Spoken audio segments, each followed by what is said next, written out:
Hello students, welcome to Kushmanda academy. आशा करता हूँ आप सभी अपने घर पर स्वस्थ होंगे और मजे में होंगे।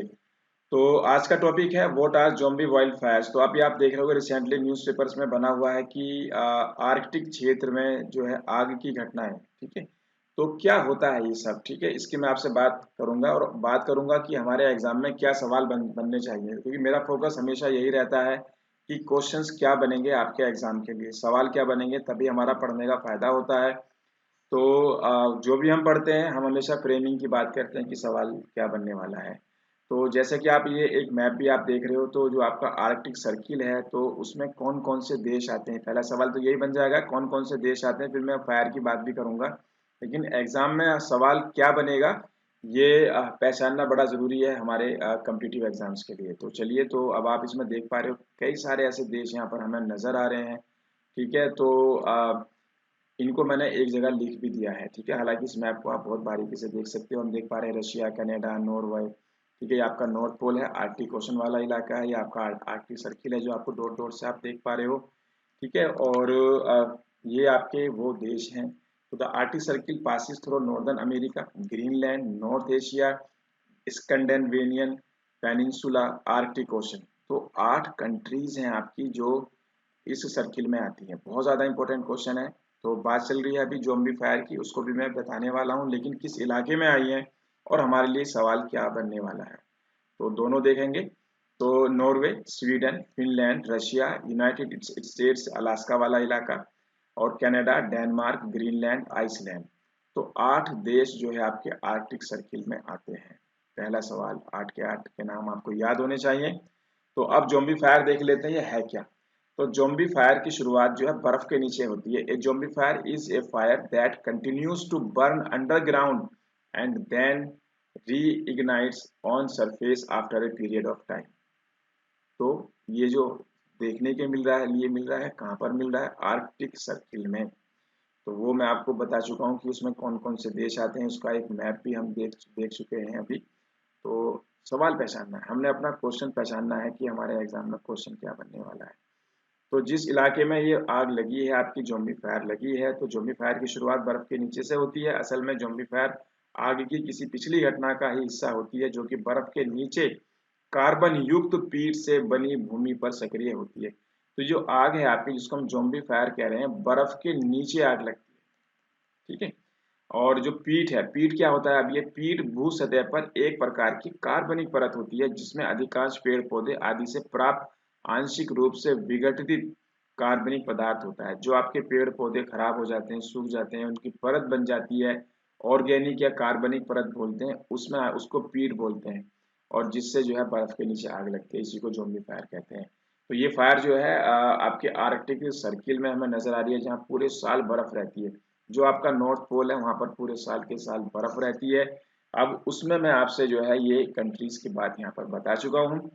ये देश आपको याद होने चाहिए। देखो, हमेशा नजरिया जो है ना कि अर्जुन की जो है ना कि आंख, मतलब तीर, उस अर्जुन का जो तीर है वो चिड़िया की आंख पर था। तो यहाँ पर जो खबर है, जो करंट अफेयर्स है या जो इम्पोर्टेंट टॉपिक है, उसमें हमारे लिए सवाल क्या बन सकता है। अब मान लो उन्होंने आर्कटिक सर्किल वाले कंट्रीज आपसे पूछ लिए और आपको याद नहीं है कि कौन कौन से हैं। ठीक है, या आपको ये पिक्चर याद नहीं है, कैसे करोगे। न्यूज़ आपके सामने चली, ज़ॉम्बी फायर अखबार में आया, करंट अफेयर्स में आपने पढ़ा, आपने सिर्फ इतना पढ़ा कि आर्कटिक क्षेत्र में जो है ज़ॉम्बी फायर की घटनाएं हुई, अखबार में पिक्चर भी आपने देखी जैसा कि हमने भी दिखा रखी है। तो कैसे बात बनेगी, तो इसलिए आप इनको याद कर लीजिए। होती क्या है ये मैंने आपको बता दिया है।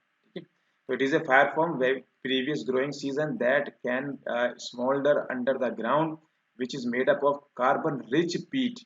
अब कार्बन रिच पीट क्या है वो हम अब आपको डिस्कस करके बता चुके हैं। When the weather warms the fire can reignite these also known as hold over fires. इसको होल्ड ओवर फायर्स भी कहते हैं। ज़ॉम्बी फायर का एक और नाम है, इसको होल्ड ओवर फायर्स भी कहा जाता है। ठीक है, तो नाम दूसरा हो सकता है, बात एक ही है। ठीक है, तो डायरेक्ट सवाल इस पर भी पूछा जा सकता है, ज़ॉम्बी फायर होती क्या है, वो मैंने आपको डिस्क्राइब कर दिया। कहाँ पर देखी गई, आर्कटिक साइकिल सर्किल में देखी गई। आर्कटिक सर्किल में कौन कौन से देश आते हैं, उनके नाम आपको याद होने चाहिए। अब इसके बाद आगे बढ़ते हैं। तो आर्कटिक सर्किल से जुड़ा हुआ एक और सवाल आपका यहाँ पर बनता है, वो बनता है आर्कटिक काउंसिल पर। ये बहुत ज्यादा इंपॉर्टेंट है, मोस्ट मोस्ट मोस्ट इंपॉर्टेंट, जितनी बार आप कह सकते हो। इस बार के SCS वाले एग्जाम के लिए बहुत ज्यादा इंपॉर्टेंट है। ठीक है, द आर्कटिक काउंसिल मतलब इससे जुड़ा हुआ। तो the Arctic Council is a high level intergovernmental body set up in 1996। पहला सवाल, आर्कटिक काउंसिल कब बनी, कौन सा डिक्लेरेशन था। सवाल पूछ लिया, ओटावा डिक्लेरेशन के जरिए कौन सी काउंसिल या कौन सा ऑर्गेनाइजेशन, इंटरनेशनल ऑर्गेनाइजेशन बनाया गया, तो आर्कटिक काउंसिल बनाया गया to promote cooperation, coordination and interaction among the Arctic states together with indigenous communities and their Arctic inhabitants। तो एक तो आपने डिक्लेरेशन याद करना है, इंपॉर्टेंट। दूसरा आपने ये ईयर याद करना है। 2 पॉइंट याद करने, बाकी आप जो है पढ़ लीजिए।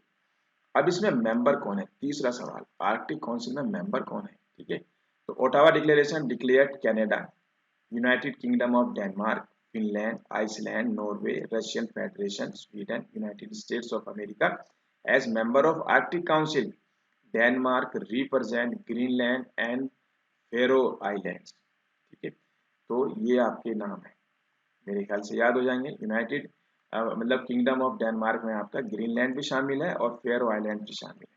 ठीक है, उसकी जगह डेनमार्क आ गया है। Iceland, Norway, Russia, Sweden, USA। तो ये आपको याद होना चाहिए कि आर्कटिक काउंसिल कब बनी, कौन सा डिक्लेरेशन था, और उसके मेंबर कौन कौन है। क्या भारत भी मेंबर है, भारत इसका मेंबर नहीं है। ठीक है, तो ये मेरे ख्याल से आप याद कर लोगे, और पक्का याद करो, आप देखना चमत्कार, आपकी बड़ी मदद होने वाली है। ठीक है, चलिए, क्योंकि हमारा मकसद ये है कि पढ़ना क्या है, छोड़ना क्या है। हमारा मकसद यही रहता है कि हम आपको आपके एग्जाम के क्वेश्चंस तक के नजदीक लेकर जाएं। एक्सपर्ट सपोर्ट आप क्यों लेते हो, क्यों आपको कोचिंग की जरूरत है। आपने टीचर थोड़ी बनना है, या आपने ज्ञानी बनना है। हम कहते हैं आपने टीचर नहीं बनना, ज्ञानी नहीं बनना है, आपने वो उन सवालों को सोल्व करना है जो आपके एग्जाम के लिए जरूरी है।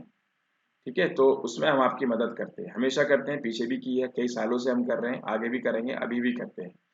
ठीक है, तो इन 2019-20 burning occurred well above the Arctic Circle, a region not normally known to support large wildfires. Wildfires on permafrost in Siberia south of Arctic are not uncommon। Arctic की आग की घटनाओं के पैटर्न और स्वरूप में तेजी से बदलाव का कारण है कि वर्ष 2019-20 के दौरान इस क्षेत्र में सर्दियों और वसंत के मौसम में तापमान सामान्य से अधिक गर्म रहा था। ध्यातव्य है कि वर्ष 2020 में साइबेरिया में तापमान में काफी तेजी से बढ़ोतरी देखने को मिली।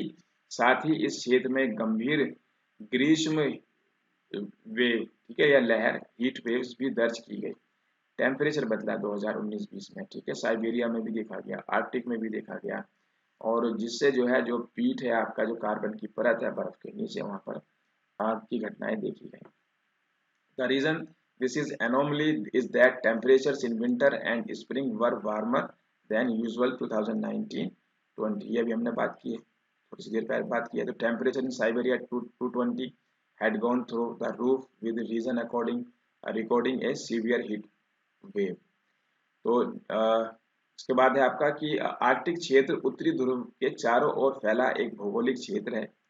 ये नॉर्थ पोल की हम बात कर रहे हैं, बेसिक बात, जहां वर्ष भर मासिक औसत तापमान 10 डिग्री सेल्सियस से नीचे रहता है। तो एक फैक्ट ये बन गया कि आर्कटिक क्षेत्र का जो तापमान है 10 से नीचे रहता है, बर्फ जमी रहती है। आर्कटिक में बर्फ के नीचे कार्बन और ग्रीन हाउस गैसों का विशाल भंडार मौजूद है, और यह क्षेत्र कार्बन सिंक के रूप में भी कार्य करता है। ठीक है, कार्बन सिंक का क्षेत्र भी माना जाता है, क्योंकि जो बर्फ के नीचे आपका कार्बन और ग्रीन हाउस गैसेस तो आप जानते ही होंगे, CO2, CH4। ठीक है, ग्रीन हाउस गैसेस हैं, और भी हैं कई सारी।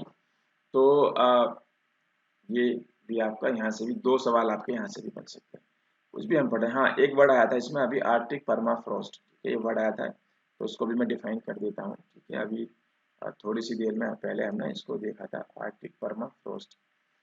ठीक है, तो चलिए, तो मैं इसका मतलब समझा देता हूँ। अभी मैंने पीछे अभी बताया था क्या होता है। तो परमाफ्रोस्ट ऐसे स्थान को कहते हैं जो कम से कम लगातार 2 वर्षों तक कम तापमान पर होने के कारण जमा हुआ है। 2 वर्षों तक। अब आर्कटिक परमाफ्रोस्ट क्या है, ठीक है, तो अब आपके सामने आ गया ऐसी जगह जहां कम से कम 2 वर्षों से तापमान कम है और वो बर्फ के कारण जमा हुआ है, उसको परमाफ्रोस्ट बोलते हैं। परमाफ्रोस्ट में मृदा, चट्टान और हिम एक साथ पाए जाते हैं। यह मुख्य तौर पर ध्रुवीय यानी कि जो पोलर एरिया है क्षेत्रों और ग्रीनलैंड, अलास्का, रूसी, कनाडा, साइबेरिया के कुछ हिस्सों के ऊंचे पहाड़ वाले क्षेत्रों में पाया जाता है, जहां पर लगातार 2 ईयर्स तक बर्फ हटती नहीं है, बर्फ जमी रहती है। वैश्विक तापमान में वृद्धि का परमाफ्रोस्ट पर काफी प्रतिकूल प्रभाव पड़ रहा है और परमाफ्रोस्ट पिघलना शुरू हो गया है, ठीक है। तो जो आपका परमाफ्रोस्ट है, आपके जो बर्फ हैं उनको आर्कटिक क्षेत्र में 2 साल तक जमे रहते हैं, उसको परमाफ्रोस्ट कहते हैं। मेरे ख्याल से बात समझ गए होंगे, क्वेश्चन बनेगा यहाँ से भी, इम्पोर्टेंट है। प्रभाव देखते हैं। लगातार बढ़ती आग की घटनाओं और तापमान में हो रही वृद्धि के कारण आर्कटिक क्षेत्र कार्बन के प्रमुख स्रोत के रूप में बदल सकता है, जिससे वैश्विक तापमान में बढ़ोतरी हो सकती है। तो ध्यान की बात यह है कि आर्कटिक क्षेत्र में मौजूदा जल निकाय प्राकृतिक तौर पर कार्बन सिंक के रूप में कार्य करते हैं। ये प्रतिवर्ष औसतन 58 मेगा टन कार्बन डाइऑक्साइड को अवशोषित करते हैं, एक बड़ा अमाउंट है, ठीक है सर। तो तापमान में बढ़ोतरी के साथ पानी में कार्बन का अवशोषित होना भी कम हो जाता है। तो ये इनके एनवायरनमेंट से जुड़े हुए इनके इम्पैक्ट हैं, प्रभाव हैं। इसकी ज़रूरत हमें मेंस में पढ़ने वाली है, प्रीलिम्स में फैक्ट हमारा यहाँ से नहीं बनेगा, पढ़ लीजिए आप। ज़रूरत क्या है ये भी हमें उसकी ज़रूरत सिर्फ समझने के लिए इंटरव्यू में आप बोल सकते हो, मेंस में लिख सकते हो, प्रीलिम्स में नहीं आएगा। क्या ज़रूरत क्या है? तो there is an urgent need to understand the nature of fires the Arctic which are evolving and changing rapidly. The issue needs to be taken up as issue of global importance. There is a need for global cooperation, investment, and action in monitoring fires.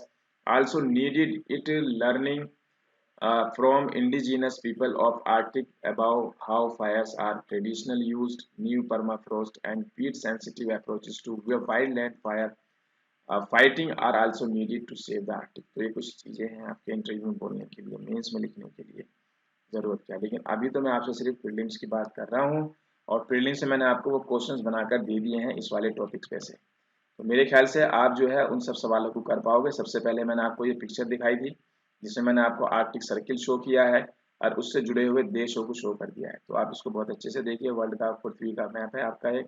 उसके अलावा Arctic circle में कौन कौन सी countries आती हैं, तो 8 हैं, उनके नाम मैंने यहाँ पर लिख दिए हैं, पक्का याद होना चाहिए। ज़ॉम्बी फायर से मतलब क्या होता है, पीट क्या होता है, होल्ड ओवर फायर्स क्या होती है, ये मैंने यहाँ पर डिफाइन कर दिया है। आर्कटिक काउंसिल क्या है, कब बनी, कितने मेंबर्स हैं, आसान बात है, आप याद कर सकते हो, लेकिन बहुत ज़्यादा इंपॉर्टेंट है। अगर याद करके नहीं जाओगे तो 100% गलती करोगे, तो उससे बचना है आपने।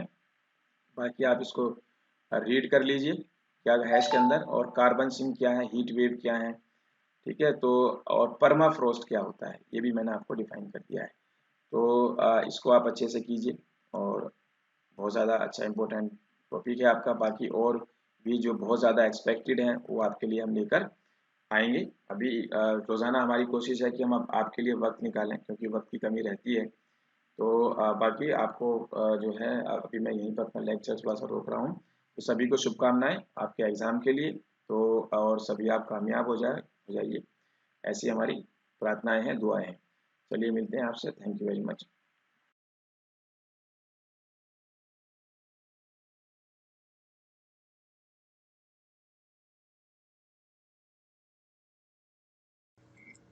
Welcome to Kushmanda Education. Time to think about success. You can join us for different type of courses now.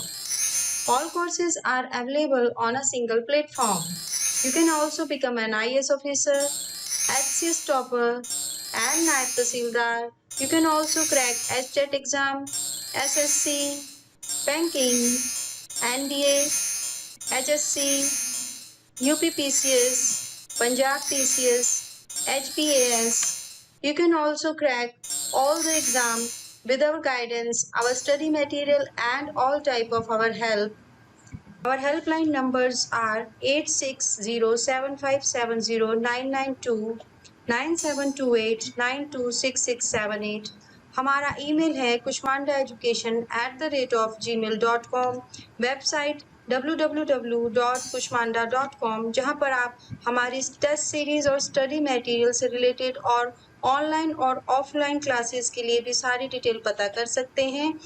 हमारे नए बैच शुरू हो रहे हैं, सो कॉल अस नाउ। सब्सक्राइब करें हमारे channel Kushmanda IAS HCS academy को और नोटिफिकेशन बेल को दबाएं ताकि आपको हमारी सभी अपडेट्स मिलती रहें।